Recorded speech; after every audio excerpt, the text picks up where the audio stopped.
रामायणी number 56 में यहाँ पर आपको जानना है दुख रूप त्रिविध ताप तथा अज्ञानी गुरुओं से पृथक होना। यानी अज्ञानी गुरुओं से दूर रहो जो पाखंडी गुरु हैं, और दुख रूप से बचना है तो क्या करो इसके बारे में चलो इसमें साहब ने बताया।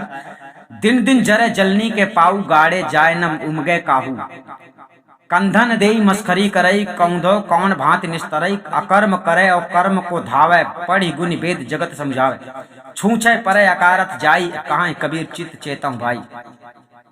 अर्थ में चलते हैं। सदगुरु कबीर साहब इस रामायणी में अज्ञानी गुरु आदि के बगजाल में पड़कर तथा मोहवश विषयी लोग कल्याण मार्ग में विमुख होकर अधोगति को प्राप्त होते हैं, इस बात को दिखाते हुए सत्य मार्ग पर चलने के लिए उपदेश देते हैं। आज जान लो सत्य मार्ग में चलने के लिए कैसे कहते हैं। सतगुरु कहते हैं कि आध्यात्मिक, आदि भौतिक और आदि दैविक इन तीन प्रकार के ताप नाम दुख रूप अग्नि में यह जीव सदा जलते रहते हैं, अर्थात दिन प्रतिदिन अधिक से अधिक उसमें सदैव जलते रहते हैं और आगे भी जलते हुए संतप्त स्थल के ऊपर ही पांव रखते हैं। अर्थात एक तो यह त्रिविध ताप से जलते ही रहते हैं और दूसरे विषय रूप अग्नि पर भी पैर रखते हैं, अर्थात विषय भोग में ही सदा आनंद मानते हैं। उस विषय भोग रूप भूमि में मन इंद्रियादि द्वारा ऐसे गाड़ दिए जाते हैं कि वहां से कभी निकलने नहीं पाते हैं और निकलने की कोशिश भी नहीं करते हैं। कोई पूर्व जन्म के शुभ कर्म संस्कारी जिज्ञासु जीव ही सांसारिक जन्म मरणादि बंधन से छूटने के लिए सच्चे संतों के सत्संग में जाते तथा सदग्रंथों का अध्ययन मनन करते हैं और सच्चे भेदी सतगुरु के शरणागत होकर आत्मा तथा सत्य पुरुष परमात्मा के ज्ञान को प्राप्त कर और साधन अभ्यास करके अपने आत्मा को उक्त स्वर शब्द परमात्मा के स्थित करते हैं। ध्यान रखना कि पहले आत्मा को आत्मा स्वरूप परमात्मा का ज्ञान आपको प्राप्त करना है और इसके बाद आपकी श्रुति को उसमें स्थिति करने के लिए मतलब उसका ज्ञान पूरी तरह से आपको जाग जाए, इसका मतलब है सत्कर्मों में चलना। ठीक है, हाँ, स्थित करते हैं। कोई कंधा नहीं देता है, अर्थात कोई सहारा नहीं देता है और उल्टे लोग ठठोली का हंसी कराते हैं। भला कहो तो सही, ऐसी स्थिति में किस प्रकार जीव का निस्तार हो सकता है।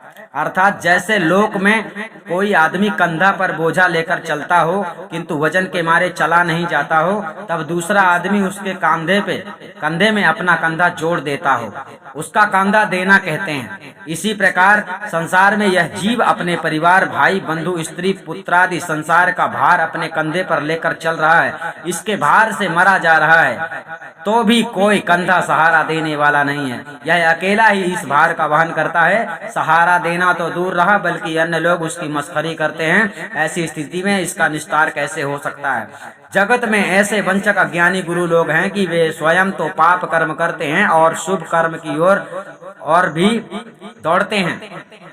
अतः पाप पुण्य दोनों ही करते हैं और दूसरों को भी कर्म कराने के लिए दौड़ते हैं। ऐसे लोग वेदों को पढ़ गुन कर अर्थात अर्थ जाने बिना वेदों को केवल कंठस्थ कर जगत को समझाते हैं। अज्ञानी गुरु लोग स्वयं तो समझते नहीं और दूसरों को समझाने जाते हैं। स्वयं तो सत्कर्म करते नहीं हैं, दूसरों को उपदेश करते हैं। ऐसी स्थिति में वे छूछे अर्थात खाली रह जाते हैं, हाथ में कुछ भी नहीं आता है, अर्थात सर्वोत्तम ज्ञान धन उनके हाथ में नहीं आता है, उनका जीवन व्यर्थ हो जाता है। इसलिए सदगुरु कहते हैं कि हे भाइयों, तुम अपने चित्त में चेत करो, अर्थात विचार करो कि तुम्हें क्या करना चाहिए, जिससे देव दुर्लभ मनुष्य शरीर सार्थक हो। संपूर्ण प्रकृतिमय जड़ पदार्थ तथा उनसे भिन्न चेतन आत्मा और इन दोनों से परे आगे महाचेतन परम पुरुष परमात्मा के बिना यथार्थ ज्ञान, जब तक आपको यथार्थ ज्ञान परमात्मा का नहीं होता है, ठीक है,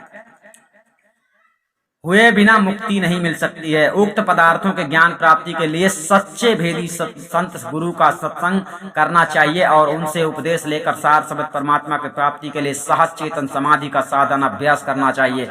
संसार में गुरु तीन प्रकार के होते हैं। एक तो पंचदेव तथा राम कृष्ण के साकार सगुणोपासक, दूसरे निर्गुण निराकार ब्रह्म निरंजन के उपासक ध्यायत और अध्यायतवादी, तीसरे कौन है ये जानो, तीसरे इन दोनों से परे। ठीक है, आगे जो लोग तुम्हें कबीर पंथी में मिलेगा, यानी कबीर पंथी जो होते हैं, कबीर पंथी का ज्ञान क्या है, निर्गुण सरगुण के परे। तो अब आपको भटकाते हैं यहाँ पर। तो साहब ने क्या बताया, तीसरे इन दोनों से परे, यानी एक तो सगुण हो गया, मान लो राम कृष्ण लक्ष्मी हनुमान गणेश अनेक प्रकार के देवी देवताओं में लगाएगा। एक निरंजन की भक्ति मतलब योग साधना में, मतलब आपको योग साधना में लगाएगा, ठीक है। आपको कि ध्यान करने की विधि समझाएगा। ये आपको ध्यान वान करने की विधि में जितना आता है ये निर्गुण है। जैसे किसी ने कह दिया परमात्मा निराकार है, ठीक है ना, तो इस प्रकार से परमात्मा के दर्शन नहीं कराता है, आपसे ध्यान करवाते रहता है और इस प्रकार से सिद्धियां प्रकट होती हैं। सिद्धियों के बगजाल में फंसकर आदमी निर्गुण ब्रह्म की आराधना करने वाला साधक बन जाता है, ठीक है। अब ये तीसरा बता रहे, तीसरा कबीर पंथी का ही माना जाता है। जो लोग सच्चे परमात्मा का उपदेश करते हैं, एक मालिक की बात करते हैं, एक खुदा की बात करते हैं, ठीक है ना। तीसरे इन दोनों से परे, अब इन दोनों से परे सरगुण निर्गुण से परे कौन बचा? महाचेतन, ठीक है ना। अब यहाँ चलते हैं। महाचेतन परम पुरुष परमात्मा सार शब्द के भेदी उपदेशक, ठीक है ना। अब जो संत माने जाते हैं कबीर पंथी में, जो लोग संत माने जाते हैं और सच्चे संत माने जाते हैं, सतगुरु माने जाते हैं, उनके बारे में कह रहे हैं कि देखो कबीर पंथी में जो सच्चा सतगुरु है उसका काम है भेदी, उसका भेद जानने वाला, मतलब परमात्मा का भेद जानने वाला, परमात्मा को पहचानने वाला, आत्मा को जानने वाला भेदी गुरु कहलाता है। लेकिन यहाँ पर क्या होता है कि अब क्या होता है कि जो केवल मंत्र देकर, अब यहाँ पर यही समझ लेना, जो कि आपको किसी ने कोई मंत्र दे दिया है कि इसका जाप करना, इसका ध्यान करना, इसका सुमिरन करना, ठीक है ना, जो केवल मंत्र देकर कान फूकने वाले होते हैं उनको कनफुक्का गुरु कहते हैं। जिसने आप किसी भी गुरु की शरण में चले जाओ, एग्जाम्पल आप राधा स्वामी में चले जाओ, एग्जाम्पल आप संतराम पाल के में चले जाओ, यानी आपने गुरु की शरण ले ली, इसका मतलब हुआ गुरु की शरण लोगे तो गुरु कोई ना कोई मंत्र आपको जरूर देगा। आपको कोई भी मंत्र दे दिया, इसका मतलब हो जाता है कि आप कान फुकवा चुके हैं, ठीक है ना। आप किसी, ये देसी भाषा है, देसी भाषा में पहले यही कहा जाता था, मैंने गुरु बना लिया। गुरु बना लिया का मतलब मैंने कान फुकवा लिया, ये सीधी सी बात हो जाती है।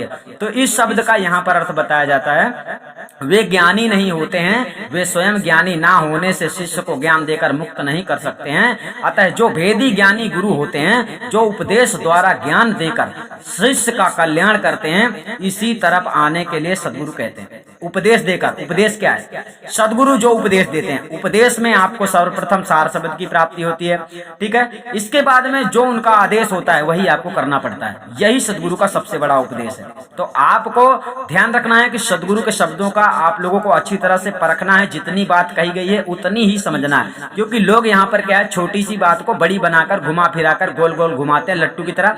लेकिन आपको समझना है कि सत्य क्या है और असत्य क्या है। यानी किसी भी प्रकार का मंत्र देकर सुमिरन समझाया जाए, ध्यान लगाने को बोला जाए, तो ये सब कुछ गलत है जो कबीर पंथ में बताया जाता है। क्योंकि भेदी सतगुरु वही होता है जो आपको आत्मा परमात्मा का स्वरूप ज्ञान करवाता है। सतनाम साहिब बंदी, हम आपको फिर मिलेंगे।